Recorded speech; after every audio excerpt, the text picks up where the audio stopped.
3, 2. Oh my gosh. All right.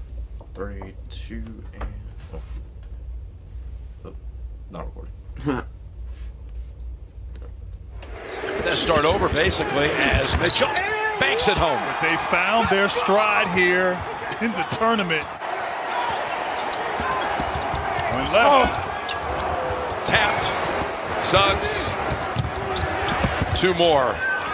This will do it. This will do it. Scott Drew's dream comes true.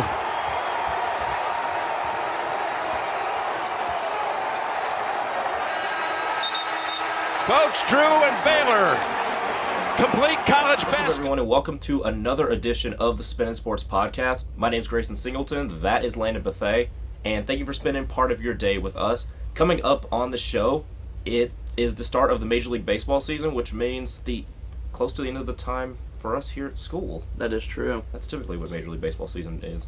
Also, we have an NFL mock draft as we inch ever closer to the April 29th selection day.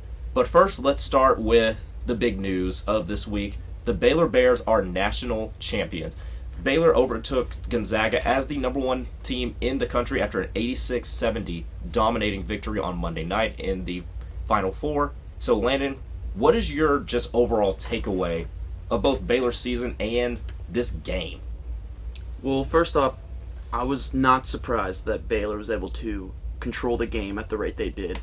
After watching the 2 semifinal games, I was very high on Houston, and watching that Baylor team just absolutely dominate them, it was not a surprise to me that they went into the national championship not only hot, but they went in, I think, far a better prepared team than Gonzaga. And before I go into Gonzaga, it stinks when your undefeated season falls apart in the last game. I mean, as a Patriot fan, I can attest to that. It's the worst.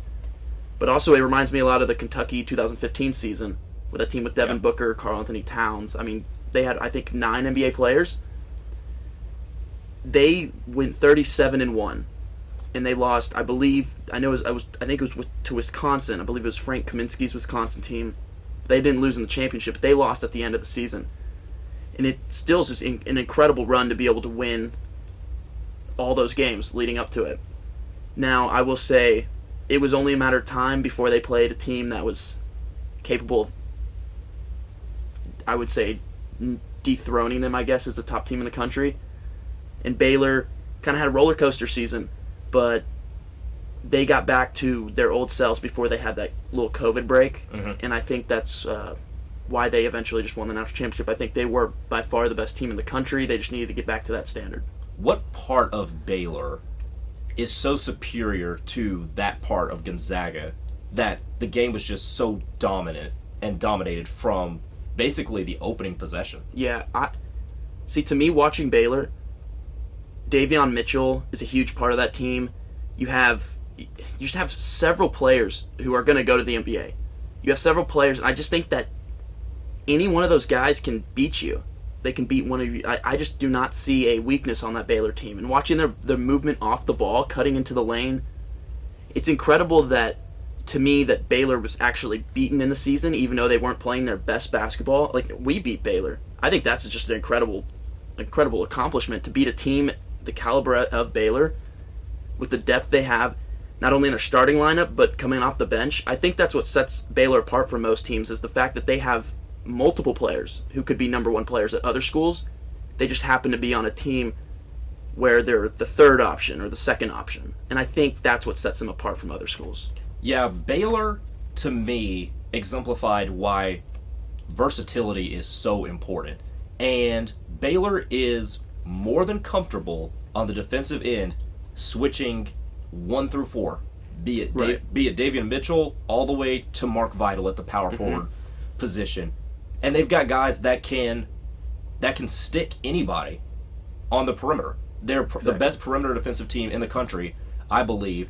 And when you have that combined with all of those guys being able to score the basketball at such an efficient clip, because we forget, Baylor made half their threes. Exactly. That's incredible to do in a single game. As a team, they were the best 3-point shooting team in the country. We all knew this coming into the game. to me, they have the best 3-and-D player in the country in Maceo Teague. Yeah. I compared him to Klay Thompson the last time we talked about him. Yeah. And just seeing how it wasn't just one guy. At one point in the game, it was Mitchell to start the game off.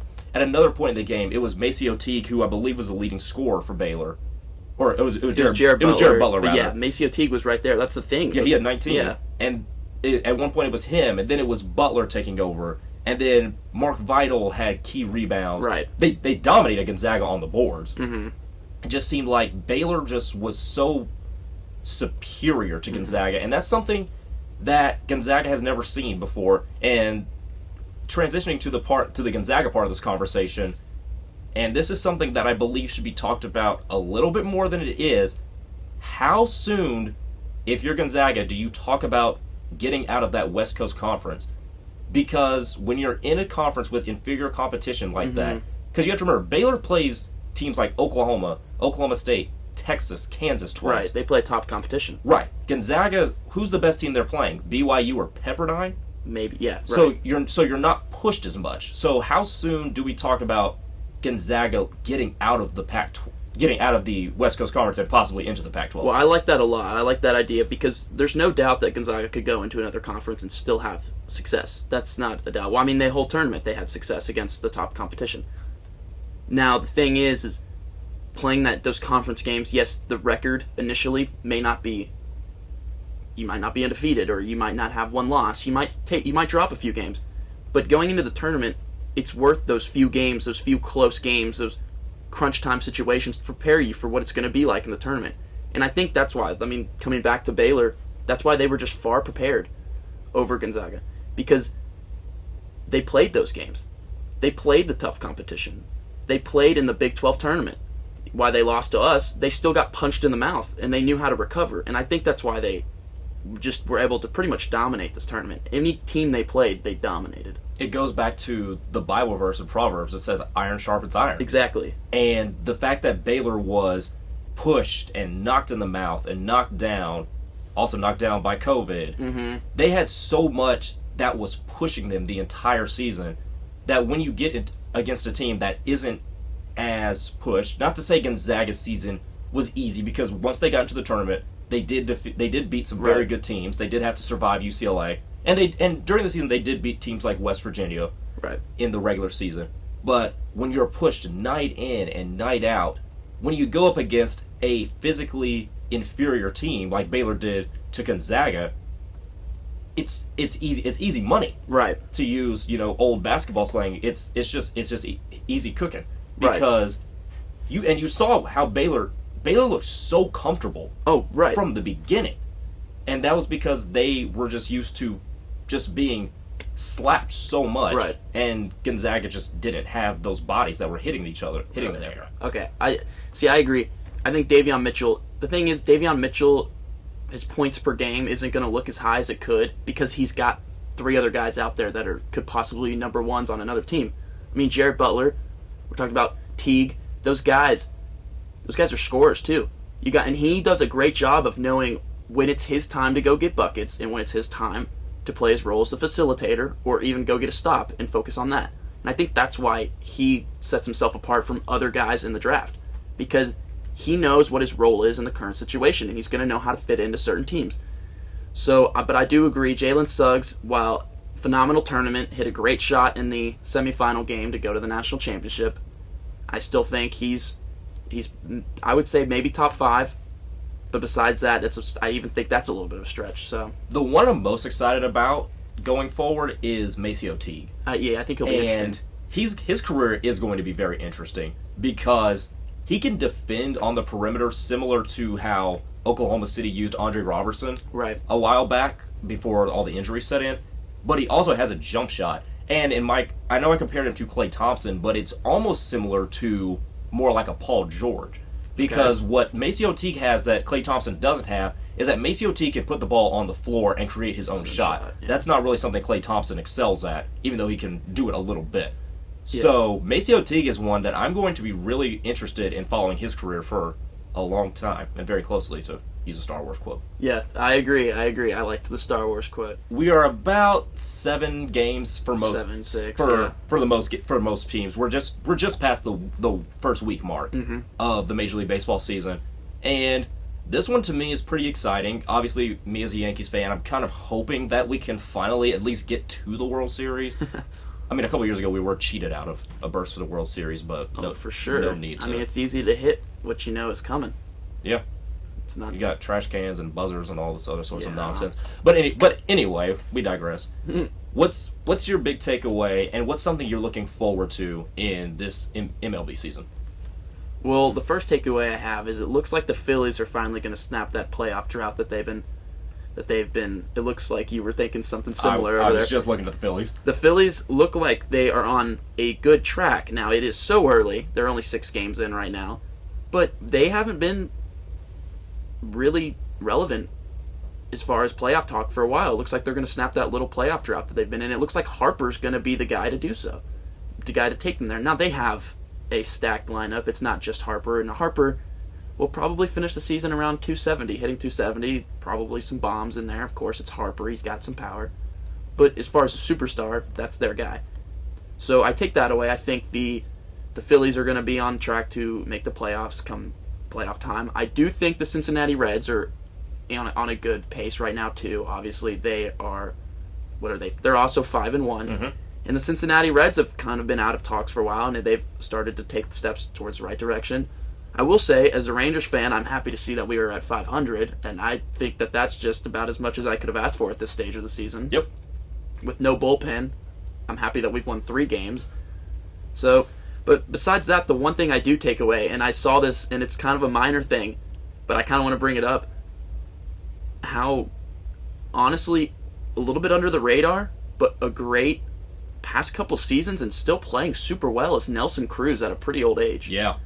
And I was looking at it. I think he's hitting somewhere in the 400s right now. Early season, right? But still, as an older guy, his bat still seems to have as much fire as it ever has. And I thought that was kind of cool. I'm kind of hot and cold on Cruz as it is, just because of some of the things he did off the field, such as steroid usage, but also the play he could have made that would have won us the World Series in 2011. I'm a little bitter about that. But besides that, he's still a phenomenal player. So those are my kind of takeaways from the season. The American League. My big takeaway, aside from the Phillies, since you covered that, is the return of Shohei Ohtani is very exciting. And I watched them. I watched their game against, I believe it was the White Sox. It was nationally televised while I was doing some homework the other night. And the first pitch Ohtani saw, he drove it out of the park. Yeah.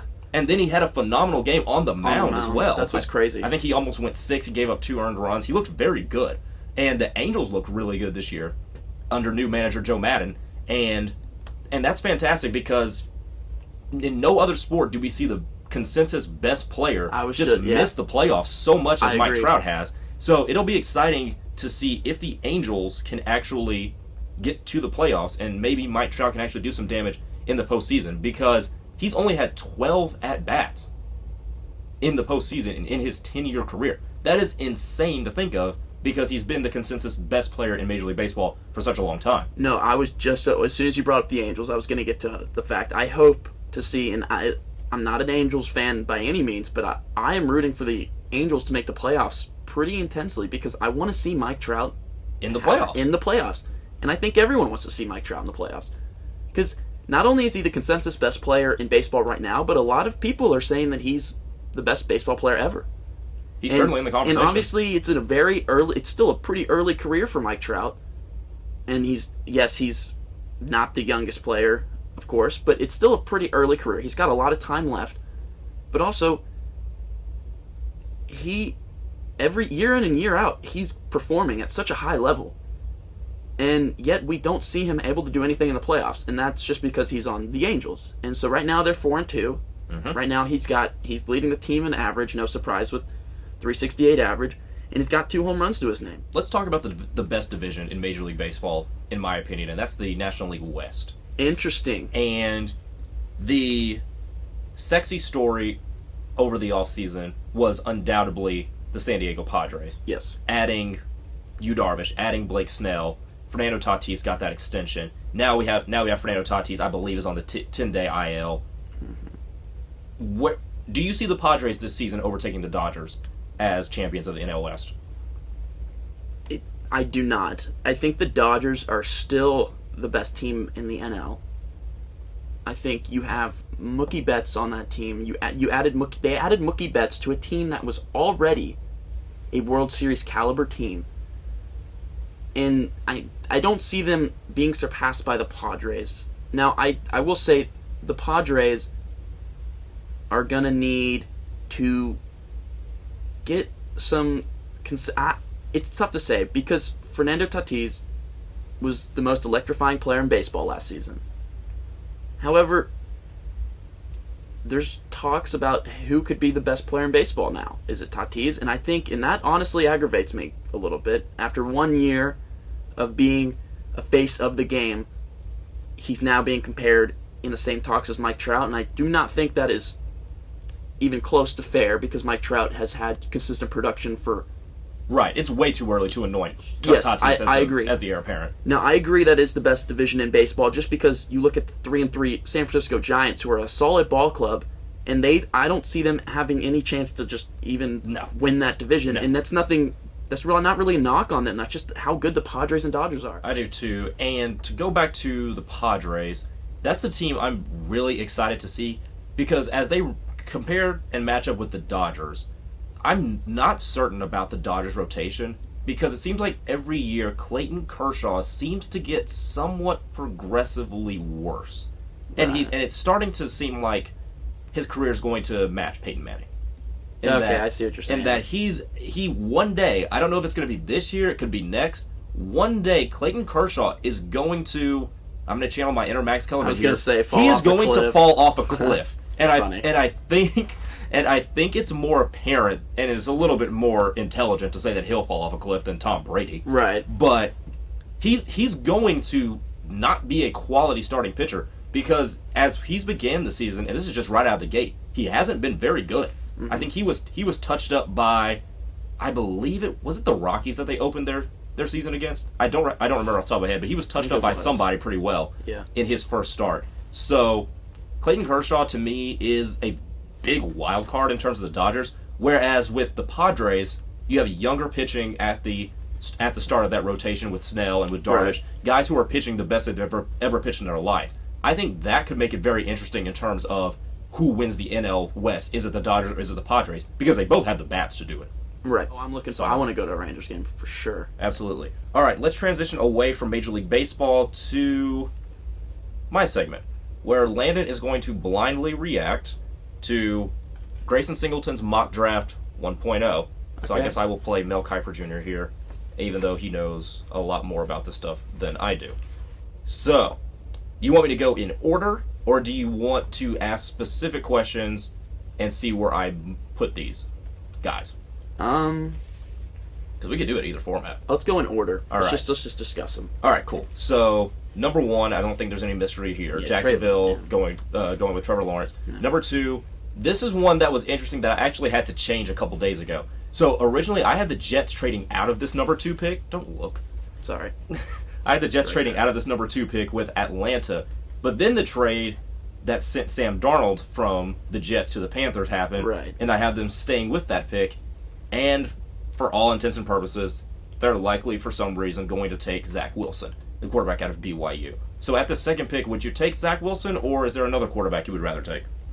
I think they're going to take Zach Wilson. Yeah. However, I think Zach Wilson's a bust.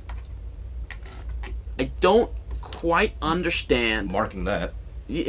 Mark it. And I don't want him to have a bad NFL career because you don't wish a bad career on anyone. Now, of course, the Baker Mayfield situation was different, but I actually have grown to like Baker Mayfield. But that being said, I hope he has a great NFL career.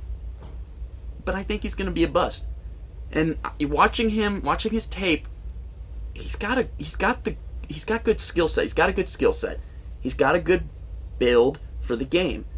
But there's throws, and he's playing at BYU. He's not playing top competition. We've kind of discussed that already as far as basketball, and now we're going to transition to football. When you're not playing top competition, it's kind of easier to look good than when you're playing the SEC defenses or in the playoffs. The guy hasn't played phenomenal competition. That's all I'm going to say. Not at all. And also, watching his tape, there's throws that he has made or there's reads that he's missed. I'm not high on him. So I think he's going to be a bust. I honestly think Justin Fields has more potential than either him or Trevor Lawrence. And it's tough to say. I think Trevor Lawrence is a naturally better NFL quarterback. But you watch Trevor Lawrence and Justin Fields when they've been on the same stage. That's exactly where I was going with that. The Elite 11, their junior years of high school. Then the first year in the college football playoff, yes, Trevor Lawrence did get him there. I guess he beat him, but Justin Fields was one play away from winning that football game. Not to mention that the last 2 seasons, at the end of each season, Trevor Lawrence has looked very bad. He didn't look very. I'll amend very bad. He hasn't looked good. Yeah. In the LSU National Championship, did not look good. In the semifinal game against Ohio State this year, did not look good and was thoroughly outplayed by Justin Fields, who had his ribs broken mid-game. Right. And was still making 60-yard throws. It was incredible to watch. Yes. And that transitions to number 3. So the San Francisco 49ers traded up from the 6th spot up to number 3 with the Miami Dolphins. I have them selecting Justin Fields. Many people have them selecting Mac Jones. The 49ers. The 49ers, yes. And the reason why I have them selecting Justin Fields, and by the way, I have Mac Jones falling quite a ways. The reason I have Justin Fields being selected by San Francisco is there's so much versatility within San Francisco's offense. You start with their receivers. You have Deebo Samuel and Brandon Ayuk. Those guys line up all over the place. Right. They can do all sorts of things. You have this interesting human being that is George Kittle at your tight end position. And then you have the most versatile and probably one of the few remaining fullbacks in the league, Kyle Juszczyk. Could you imagine if you got a running quarterback to go with all that? I don't know why you would shortchange yourself if you're going to move on from Jimmy Garoppolo, which right. I don't really see a big reason why you would need to. But the fact that they mortgage all those picks to move up tells me they're going to get a quarterback. Mm-hmm. That's just how that happens. But if you're going to move on from Jimmy Garoppolo, don't draft somebody that if you watch him reminds you of Jimmy Garoppolo. 100% agree. Add Justin Fields, add the extra athleticism, add the extra mobility, and now you've got an entirely different dimension to your offense for Kyle Shanahan, who is an offensive genius outside from his performance in the Super Bowl when he was the offensive coordinator for the Falcons. Mm-hmm. I would go Justin Fields here. I don't know where you stand on this, so go ahead. But I see a lot of people saying Mac Jones, and I'm not so sure why. All right, so these next 3 picks, Denver, Dallas, and the Giants. I have corners going in all 3 of those picks. Interesting. So I have Denver, even though they addressed corner, they brought in Kyle Fuller on a 1-year deal, and they brought in the injury-prone Ronald Darby on a 3-year deal, which I didn't really understand at all. I still have them taking the best corner in this draft, and that is Patrick Surtain. Yeah. The Cowboys is where this gets interesting. I have the Cowboys, instead of taking Caleb Farley, which most people are thinking is the second best corner in the draft, I have them taking J.C. Horn from South Carolina. And the reason I have them taking J.C. Horn is because even though Caleb Farley is the best technical corner, J.C. Horn is a bigger guy. He's more physical. He's similar to when the Cowboys drafted Morris Claiborne out of LSU back at the beginning of the last decade. He's more physical. I think they have a good technical corner in Trayvon Diggs right now, so I think J.C. Horn is a pretty nice compliment there. And then I have Caleb Farley going to the Giants. So I have the Broncos getting Trey Lance at 9 in a few of my mock drafts. Okay. I think they either go Lance or Surtain. I don't think I think that's got to be kind of the 2 most likely scenarios there. Assuming Parsons is gone. Assuming in all these things there's no telling what's going to take place because one small unexpected event, one trade back could throw everything off. But I think Surtain's the best corner of the draft. I think he's going to go first. I have the Cowboys getting him, picking him as the first corner. But I think J.C. Horn could possibly be the first corner to be taken. I think I think there's a sort of a consensus that it's Surtain. But I could see Horn going before him. And I think and I was talking about what Richard Sherman said earlier about Justin Fields, he's also said that he thinks J.C. Horn is the best corner in this draft. And coming from Richard Sherman, that's got a lot of validity behind it. Mm-hmm. Being such a phenomenal corner for a period of time, just a lockdown guy. So if he sees something there, obviously there's something there. Okay. And so I see J.C. Horn possibly going to the Cowboys or whichever team needs a corner early on in that, like you were talking about, that 3-team kind of stretch there. Mm-hmm. I see him going before Farley, and I have that in all my mock drafts, is him going before Farley. Here's where I have a quarterback. 15, I have Washington trading up to get Trey Lance. Interesting. So you think Trey Lance will fall to 15? I think he does. I can see that. Because once you get past maybe Atlanta, because I don't see Denver taking a quarterback in the first round, once you get past Atlanta, there's kind of a drop-off with quarterback needy teams. Like the Chargers don't need one, Minnesota doesn't need one. Right. The Eagles you might think about, but they've got more pressing needs. Washington, and this would be New England's pick too, that they would trade up to get. Right. That's when we start to get back into those teams that might need a quarterback. So if you're Washington and you do trade up, as I'm forecasting, do you go Trey Lance or do you go Mac Jones? That's the question that's been just presenting itself to me every mock draft I've done, is Trey Lance or Mac Jones. I think the Patriots have a very high chance of trading back in this draft, at either trading their first round pick away like Belichick just loves to do, or trading back later in the draft, because where they're at, they can get the same caliber player later in the draft from what they want. And also letting Washington go get Trey Lance or Mac Jones might make their decision easier when it comes to their decision to get Trey Lance or Mac Jones if they want a quarterback. Right. I think you would pick Trey Lance. From what we've seen, had a better pro day. I still think you pick Mac Jones over Trey Lance. I think Trey Lance, like we've been talking about competition, didn't play the competition Mac Jones played. Now, while Mac Jones looked great because of the talent he had around him, he still looks like a very intelligent quarterback who has a lot of upside in the NFL. So I still think you take Mac Jones over Trey Lance. Okay. I think Trey Lance is a working progress right now. I think you've kind of got to let him progress. He's not going to come in and make an instant impact for you. Mac Jones might still not make an elite level impact, but I think he's got a higher chance to do so. Here. Next up is New England, who traded back with Washington. Okay, I have New England taking Mac Jones here. If Mac Jones is available and you're New England at that stage in the draft, I would still. Would you still not pull the trigger there? Yes, I would, because I think he's a New England mold already. I think he's already played with Nick Saban, and you're going to Bill Belichick. That's a similar guy right there. I think you pull the trigger on Mac Jones. That way, he's got a year. And while Cam Newton is not, in my opinion, not the quarterback to mentor Mac Jones by any means, I think he's still a mentor. Yeah. Because he's a former MVP, a former Rookie of the Year. He's been to a Super Bowl. He's been through a lot in his career. And while he might not have the most success, he can definitely help a quarterback learn a thing or two about dealing with adversity.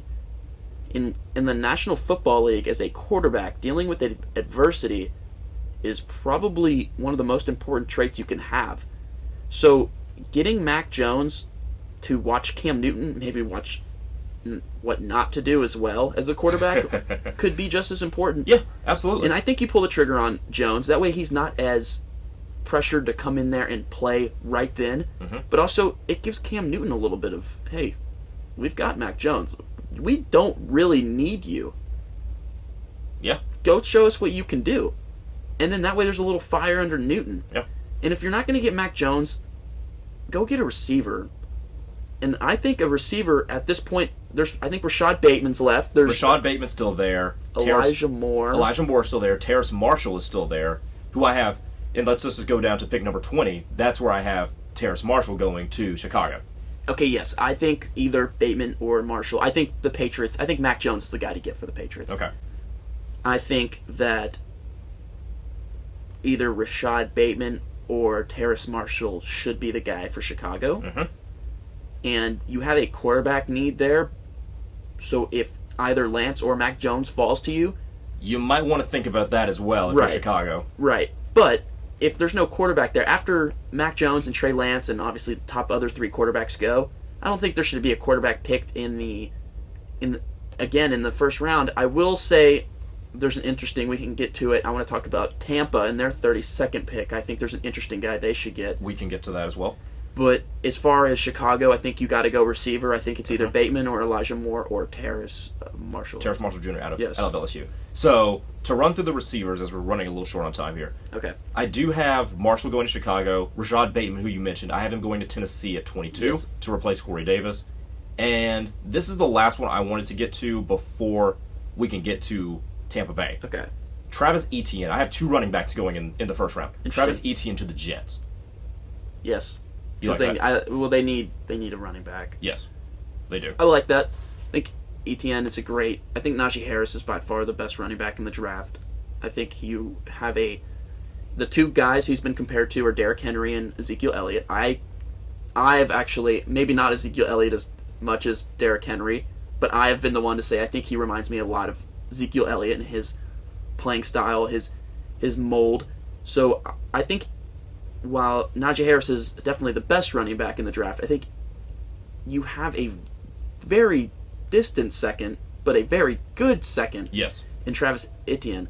And I always choke up on his last name. But he, I think, going to the Jets would provide an interesting offense, a new young offense, which gives the Jets a hopeful future. So I like that. I don't know if I like taking a running back or a second running back so early in the draft, just because Okay. you don't see that as much. Right. But if you're the Jets and you're looking at holes, I mean, the Jets need a lot. But if you're looking at getting a young team to build for the future, I think going to get Etienne's a great idea. Cool. Yeah, if you're going to draft that quarterback with second round, at least maybe try to put some stuff around him. And they seem to have done that, drafting Right. Denzel Mims last year, brought over Corey Davis from Tennessee. So let's get to Tampa Bay at 32. What do you have there? You know, they don't need anything for this upcoming season, Nope. or really, and they look like they're set for a little bit longer too. The one thing that you look at the Tampa Bay Buccaneers, what's the one thing that after 2 years they might not have anymore? Oh, man. Do you have them taking Kyle Trask at 32? So, and it's a little bit of a stretch because Kyle Trask is pretty far down the list, but I've kind of talked about it with you, and we've talked about the ball he throws. It was definitely one of the better, if not the best ball in college football. He's got the talent. He's got the skill set. What he needs is the mental side, I think. Yeah. And I think that's not something that's missing from his game. I just think that's something that hasn't quite developed yet. Okay. I think you put him behind the highest IQ player in football history. He learns from the GOAT.